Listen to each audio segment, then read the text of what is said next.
న్యాయాధిపతులు 11వ అధ్యాయము. గిలాదు వాడైన యెఫ్తా పరాక్రమము గల బలాఢ్యుడు. అతడు వేశ్య కుమారుడు. గిలాదు యెఫ్తాను కనెను. గిలాదు భార్య అతనికి కుమారులను కనగా వారు పెద్దవారై యెఫ్తాతో, నీవు అన్యస్త్రీకి పుట్టిన వాడవు గనుక మన తండ్రి ఇంట నీకు స్వాస్థ్యము లేదనిరి. యెఫ్తా తన సహోదరుల యొద్ద నుండి పారిపోయి టోబు దేశమున నివసింపగా అల్లరి జనము యెఫ్తా యొద్దకు వచ్చి అతనితో కూడా సంచరించుచుండెను. కొంతకాలమైన తరువాత అమ్మోనీయులు ఇశ్రాయేలీయులతో యుద్ధము చేయగా అమ్మోనీయులు ఇశ్రాయేలీయులతో యుద్ధము చేసినందున గిలాదు పెద్దలు టోబు దేశము నుండి యెఫ్తాను రప్పించుటకు పోయి, నీవు వచ్చి మాకు అధిపతివై యుండుము, అప్పుడు మనము అమ్మోనీయులతో యుద్ధము చేయుదుమని యెఫ్తాతో చెప్పిరి.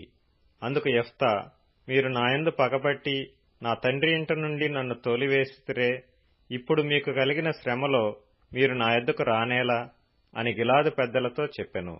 అప్పుడు గిలాదు పెద్దలు, అందుచేతనే మేము నీ యొద్దకు మళ్లీ వచ్చితిమి.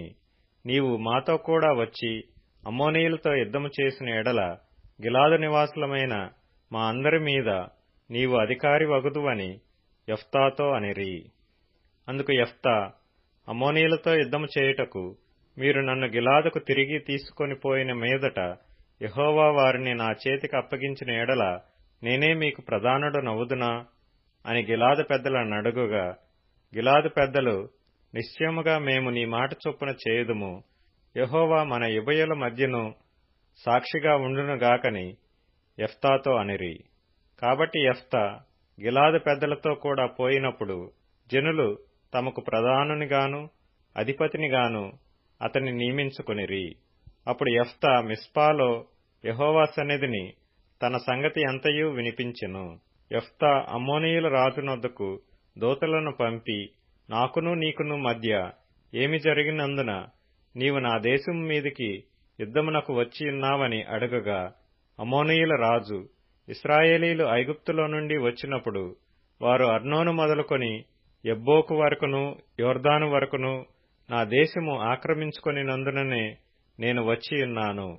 కాబట్టి మనము సమాధానముగా నుండునట్లు ఆ దేశములను మరలా మాకప్పగించుమని యెఫ్తా పంపిన దూతలతో సమాచారము చెప్పెను. అప్పుడు యెఫ్తా మరలా అమ్మోనీయుల రాజునొద్దకు దూతలను పంపి ఇట్లనెను. యెఫ్తా సెలవిచ్చినదేమనగా, ఇశ్రాయేలీయులు మోయాబు దేశమునైనను అమ్మోనీయుల దేశమునైనను ఆక్రమించుకొనలేదు. ఇశ్రాయేలీయులు ఐగుప్తులో నుండి వచ్చుచుండగా వారు ఎర్ర సముద్రము వరకు అరణ్యములో నడిచి కాదేషునకు వచ్చిరి. అప్పుడు ఇశ్రాయేలీయులు ఎదోము రాజునొద్దకు దూతలను పంపి, నీ దేశము గుండా పోవుటకు దయచేసి నాకు సెలవిమ్మని అడుగగా ఎదోము రాజు ఒప్పుకొనలేదు. వారు మోయాబు రాజునొద్దకు అట్టి వర్తమానమే పంపిరి గాని అతడును నేను సెలవీయనని చెప్పెను. అప్పుడు ఇశ్రాయేలీయులు కాదేషులో నివసించిరి. తరువాత వారు అరణ్య ప్రయాణము చేయుచు ఎదోమీయుల యొక్కయు మోయాబీయుల యొక్కయు దేశముల చుట్టూ తిరిగి మోయాబునకు తూర్పు దిక్కున కనాను దేశమందు ప్రవేశించి అర్నోను అద్దరిని దిగిరి. వారు మోయాబు సరిహద్దు లోపలికి పోలేదు. అర్నోను మోయాబునకు సరిహద్దు గదా. మరియు ఇశ్రాయేలీయులు అమోరీయుల రాజైన సీహోనును హెష్బోను రాజునొద్దకు దూతలను పంపి, నీ దేశము గుండా మా స్థలమునకు మేము పోవునట్లు దయచేసి సెలవిమ్మని అతని యొద్ద మనవి చేయగా, సీహోను ఇశ్రాయేలీయులను నమ్మక తన దేశములో బడి వెళ్లనీయక తన జనులనందరినీ సమకూర్చుకొని యహసులో దిగి ఇశ్రాయేలీయులతో యుద్ధము చేసెను. అప్పుడు ఇశ్రాయేలీయుల దేవుడైన యెహోవా ఆ సీహోనును అతని సమస్త జనమును ఇశ్రాయేలీయుల చేతికప్పగింపగా వారు ఆ జనమును హతము చేసిన తరువాత ఆ దేశ నివాసులైన అమోరీయుల దేశమంతయు స్వాధీనపరుచుకుని అర్నోను నది మొదలుకొని యబ్బోకు వరకును అరణ్యము మొదలుకొని యోర్దాను వరకును అమోరీయుల ప్రాంతములన్నిటినీ స్వాధీనపరుచుకొనిరి. కాబట్టి ఇశ్రాయేలీయుల దేవుడైన యెహోవా అమోరీయులను తన జనుల ఎదుట నిలవకుండా తోలివేసిన తరువాత నీవు దానిని స్వతంత్రించుకొందువా? స్వాధీనపరుచుకొనుటకు కెమెషు నీ దేవత నీకిచ్చిన దానిని నీవనుభవించుచున్నావు గదా. మా దేవుడైన యెహోవా మా ఎదుట నుండి ఎవరిని తోలివేయునో వారి స్వాస్థ్యమును మేము స్వాధీనపరచుకుందుము.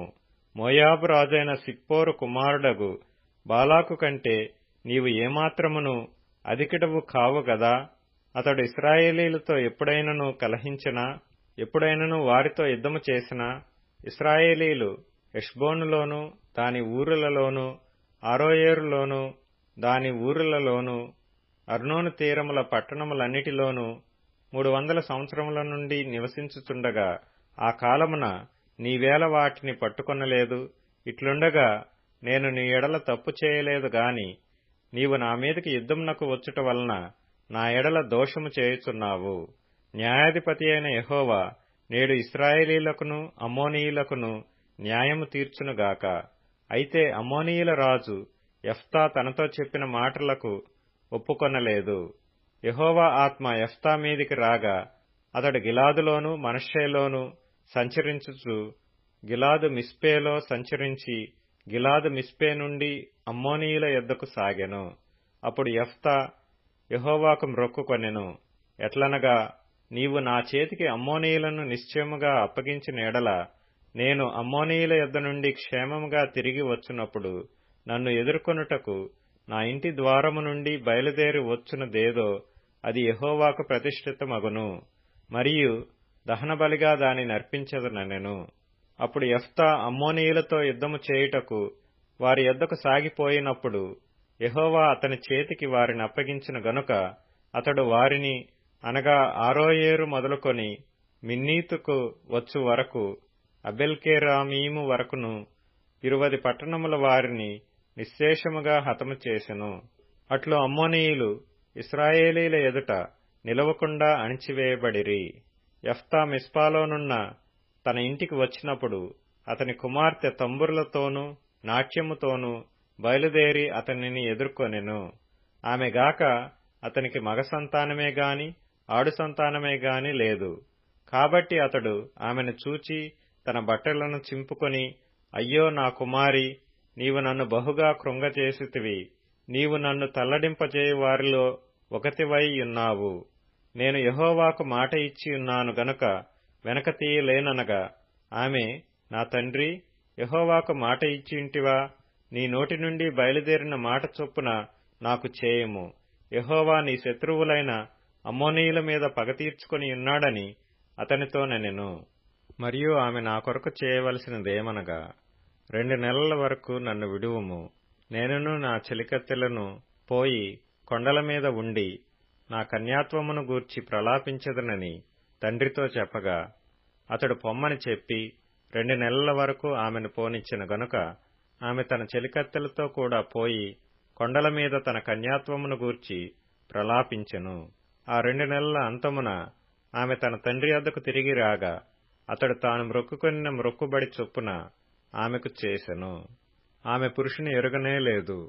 ప్రతి సంవత్సరమున ఇశ్రాయేలీల కుమార్తెలు 4 దినములు గిలాదు దేశస్థుడైన యెఫ్తా కుమార్తెను ప్రసిద్ధి చేయుటకద్దు.